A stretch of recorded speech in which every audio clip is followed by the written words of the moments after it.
واقعا تو هم سینه هیچگاه بزرگ نمیشه. مشکل اینو داره که سینه بزرگ نمیشه و خانم ها همیشه به این حالت شانهشان نگه داشته میشه، به خاطر که سینه شما خیلی ضعیف است، یعنی عضله های سینه کاملا ضعیف است. میخوام سه تا حرکت نشان بدم که اینا بیشتر و بهتر کمک کنه و سینه شما کاملا مثل ما پم بگیره. اولین حرکت اسمیت، آهسته با تمرکز، دم بازدم، منفی یا مثبت، به هر دو جهت خیلی تمرکز کو آهسته بزنی.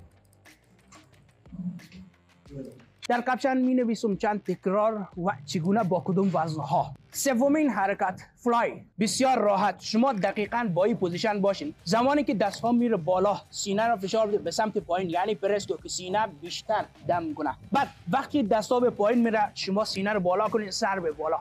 دقیقاً به این حالت بگذارین که سینه شما بیشتر پمپ کنه.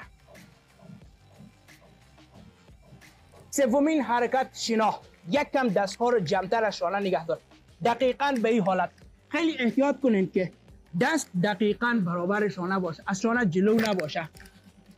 دقیقاً به این حالت. زمانی که رفتی پایین سر هم پایین، وقتی رفتی بالا سر را بلند کن که سینه بیشتر دم کنه.